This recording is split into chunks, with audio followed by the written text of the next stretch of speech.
Hello student, RRB NTPC 16-19 500 plus question previous year question का detail solution का ये भाग दूसरा है।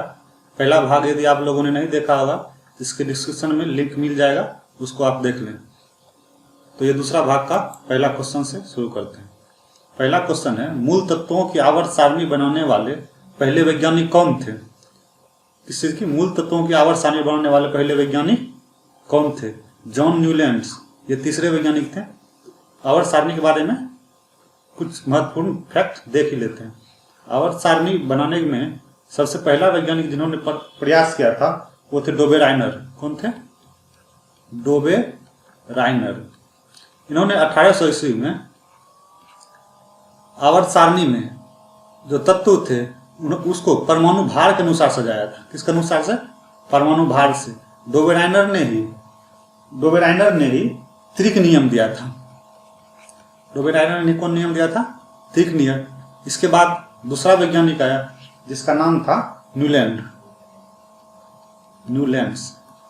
जब डोबे राइनर ने 1800 ईस्वी में परमाणु भार के अनुसार आवर्त सारणी को बनाया था और इसका त्रिक नियम ज्यादा सक्सेस नहीं हुआ, इसके नियम को ही सुधार के न्यूलैंड ने अपना आवर्त सारणी पेश किया।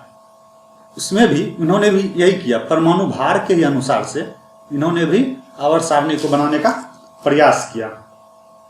अब इसके बाद आए मेंडलीफ।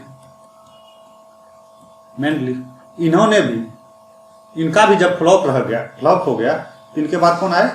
मेंडलीफ। इन्होंने ही परमाणु भार के अनुसार ही आवर्त सारणी बनाने का काम किया। लेकिन इन्होंने 63 मूल तत्वों को उसमें स्थान दिया था। इन्होंने मेंडलीफ ने 63 मूल तत्वों को स्थान दिया था। इसका आंसर क्या हो जाएगा? मूल तत्वों का आवर्त सारणी बनाने वाले पहले वैज्ञानिक कौन थे? तो दामित्री मेंडलीफ होंगे। और इसके बाद चौथा जो वैज्ञानिक आया, मोसले, जिनका आज आधुनिक आवर्त सारणी है। बहुत बार क्वेश्चन पूछा गया है, आधुनिक आवर्त सारणी किसका है? तो आधुनिक आवर्त सारणी मोसले का है। अभी कितने तत्व का खोज हो गया है? 118, लगभग 118 तत्वों का खोज हो गया है। मोसले ने 1913 में ये आधुनिक आवर्त सारणी बनाया गया है। तो पहले पूछेगा सबसे पहला वैज्ञानिक कौन आया था आवर्त सारणी बनाने में? तो डोबे राइनर, फिर न्यूलैंड आए, फिर मेंडलीफ आए, फिर अभी का जो आवर्त सारणी पढ़ते हैं उसमें मोसले आए थे। तो इसका आंसर क्या हो जाएगा? दामित्री मेंडलीफ। और अभी का आधुनिक आवर्त सारणी किसका है? हेनरी मोसले का। 2016 दुनिया की सर्वप्रथम तेजी से असर करने वाला रेबीज रोधी दवा का लॉन्च किस देश में किया गया था? तो सबसे पहले इसका देखेंगे, रेबीज रोधी दवा क्या होता है? रेबीज रोधी दवा, जब किसी व्यक्ति को पागल कुत्ता, भेड़िया या लोमड़ी ये काट लेता है तो उसमें क्या होने लगता है? उसका तंत्रिका तंत्र प्रभावित होने लगता है। क्या प्रभावित होने लगता है? तंत्रिका तंत्र प्रभावित होता है। तंत्रिका तंत्र प्रभावित होने से क्या होता है? यदि उसके सामने में पानी लेके जाएंगे तो वो पानी से डर जाएगा, रोशनी लाएंगे, रोशनी से डर जाएगा, हवा को यदि उसके सामने में पंखा चलाएंगे, हवा से डर जाएगा। मतलब जो रेबीज से प्रभावित होता है, उसका जो रेबीज होता है वो किसको प्रभावित करता है? तंत्रिका तंत्र को। और उससे क्या होता है? आदमी में डर आ जाता है। तो ये किससे होता है? कुत्ता काटने से, भेड़िया काटने से, लोमड़ी काटने से। इसीलिए इसको खत्म करने के लिए रेबीज रोधी दवाई बनाया गया, जिसकी खोज किसने की थी? लुई पास्चर ने। रेबीज रोधी दवाई की खोज किसने की थी? लुई पास्चर ने की थी। और इसमें क्या होता है? तंत्रिका तंत्र खराब हो जाता है, ब्रेन खराब हो जाता है। तो क्वेश्चन है, 2016 दुनिया की सर्वप्रथम तेजी से असर करने वाली रेबीज रोधी दवा का लॉन्च किस देश में किया गया था? तो वो देश है भारत। किस देश में किया गया था? भारत में किया गया था। निम्नलिखित में से कौन सा जल प्रदूषण का कारण नहीं है? निम्नलिखित में से कौन सा जल प्रदूषण का कारण नहीं है? समुद्री डंपिंग, ये तो जल प्रदूषण का बहुत बड़ा कारण है। जितने भी कचरा होता है वो किसमें गिरा दिया जाता है? समुद्र में गिरा दिया जाता है। अगला, घर का कचरा भी यदि समुद्र में गिरा दिया या जल में गिरा दिया जाए तो क्या हो जाएगा? जल प्रदूषण होगा। तट पर मछली पकड़ना, तट पर मछली पकड़ने से जल में कोई प्रदूषण नहीं होगा, क्योंकि ये कोई प्रदूषण थोड़े फैला रहा है, सिर्फ मछली को वहां से पकड़ के ले जा रहा है। यदि जल में तेल फैला देंगे इससे भी क्या हो जाएगा, जल का प्रदूषण होगा। तो इसका सही आंसर क्या हो जाएगा, सी। नेक्स्ट क्वेश्चन, रेडियम किस खनिज से प्राप्त किया जाता है? तो पहला ऑप्शन है रूटाइल। रूटाइल भी क्या है, यह एक खनिज है और यह दुर्गम खनिज है। इसको यदि साइंस की भाषा में कहा जाए इसको कहते हैं टाइटेनियम ऑक्साइड। क्या कहते हैं, टाइटेनियम ऑक्साइड। हेमेटाइट, हेमेटाइट लोहा का अयस्क है। चूना पत्थर, चूना पत्थर कैल्शियम कार्बोनेट, इसी का एक प्रकार है जिसमें सिलिका भी होता है। पिंच ब्लेड, इसका सही आंसर क्या होगा, पिंच ब्लेड। रेडियम किस खनिज से प्राप्त किया जाता है, तो रेडियम पिंच ब्लेड से प्राप्त किया जाता है। रेडियम के बारे में भी जान लेंगे। रेडियम की खोज किसने की थी, रेडियम की खोज की थी मैरी क्यूरी और पेरी क्यूरी। ये दोनों पति पत्नी थे, मैरी क्यूरी और पेरी क्यूरी, दोनों ही साइंटिस्ट थे। इन्होंने किसका खोज किया था, रेडियम का खोज किया था। निम्नलिखित में से किस जर्मन वैज्ञानिक ने एक्स किरणों की खोज की थी? निम्नलिखित में से किस जर्मन वैज्ञानिक ने एक्स किरणों की खोज की थी? एक्स किरणों की खोज करने वाले वैज्ञानिक थे विलियम रोंटगन। कौन थे, विलियम रोंटगन। एक्स किरण और विलियम रोंटगन ही ऐसा वैज्ञानिक था जिसे पहला नोबेल पुरस्कार मिला था। विलियम रोंटगन ही ऐसा वैज्ञानिक था जिससे क्या मिला था, पहला नोबेल पुरस्कार मिला था। मैरी क्यूरी के बारे में तो अभी तुरंत पढ़े हैं। मैरी क्यूरी किसका आविष्कार किया था, रेडियम का। मैरी क्यूरी और पेरी क्यूरी दोनों मिलकर। विलियम क्रूक्स ने, इन्होंने क्रूक्स कांच का आविष्कार किया था। किसका आविष्कार किया था, क्रूक्स कांच का। तो इसका ऑप्शन क्या हो जाएगा, option number A, William Roentgen. Next question पे चलेंगे। नेक्स्ट क्वेश्चन, NaCl किसका रासायनिक सूत्र है?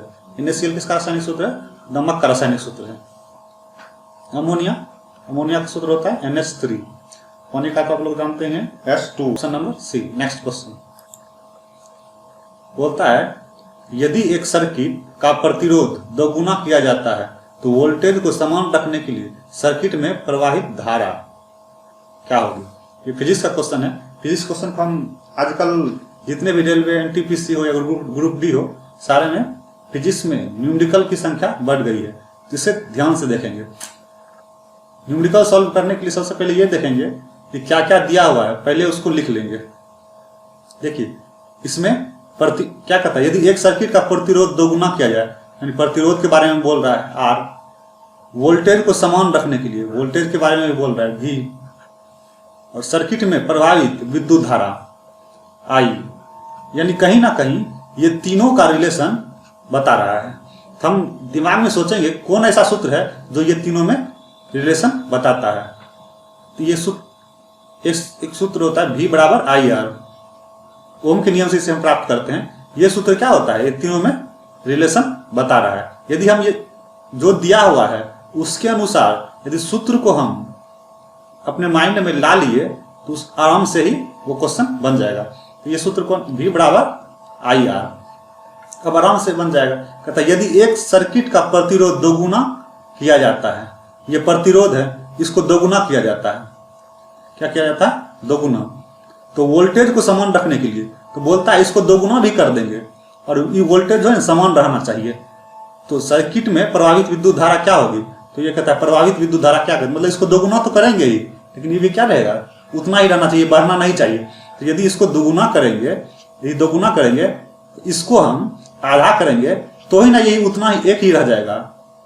फिर से देखिए V बराबर IR, इसे दोगुना कर रहे हैं, इसे दोगुना कर रहे हैं। हम बोल रहे हैं कि इसका मान भी नहीं बदलना चाहिए, तो विद्युत धारा का मान क्या होगा, ये I है, तो ये इसका मान नहीं बदले, इसमें यदि हाफ से गुना कर देंगे तो फिर ये दोनों क्या हो जाएगा, सेम ही रह जाएगा।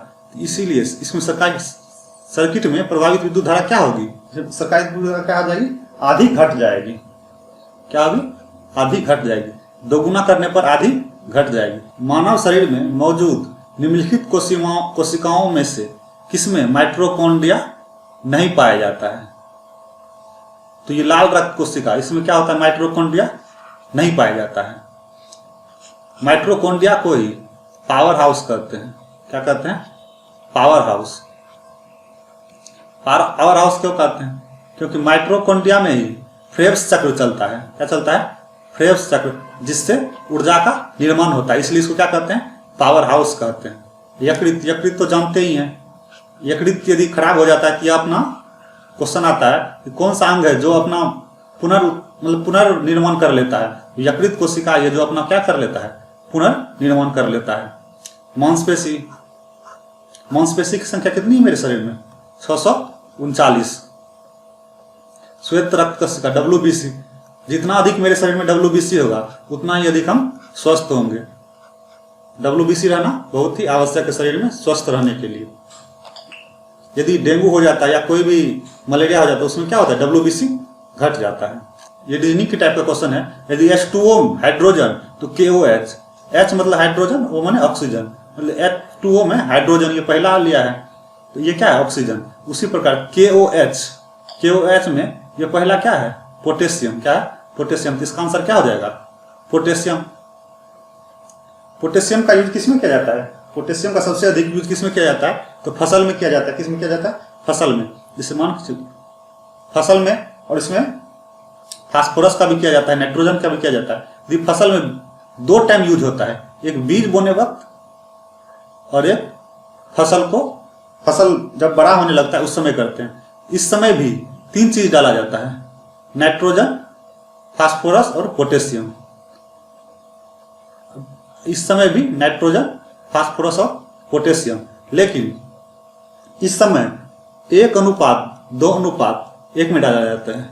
यानी यदि बीज बो रहे हैं उस समय क्या होता है? एक नाइट्रोजन रहेगा, 2 फास्फोरस रहेगा और 1 पोटेशियम रहेगा।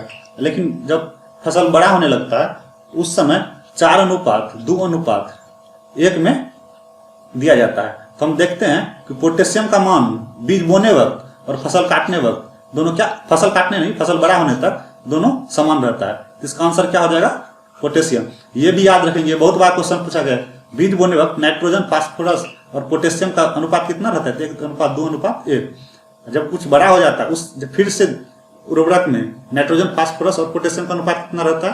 तो 4:2:1। पिछले भाग में एक क्वेश्चन पूछा गया था कि जब किसी का शरीर बूढ़ा हो जाता है उसके हड्डी में जो आवाज करने लगता है वह किस द्रव की कमी से होती है? ये बहुत सारे स्टूडेंट ने जवाब दिया था। तो इसका सही आंसर होगा किसकी कमी से उसकी हड्डी में आवाज आने लगता है? वो साइनोवियल द्रव। यदि उसके हड्डी के जोड़ के पास साइनोवियल द्रव की कमी हो जाती है, इससे क्या होता है? हड्डी में कड़कड़ाहट की आवाज होने लगती है। तो उसका सही आंसर क्या होगा? साइनोवियल द्रव। और यदि इसका आप PDF चाहते हैं तो इसको आप टेलीग्राम चैनल @सर्व शिक्षा अभियान से इसका PDF ले सकते हैं। और नेक्स्ट भाग का लिंक आपको इसी वीडियो के डिस्क्रिप्शन में मिल जाएगा। धन्यवाद।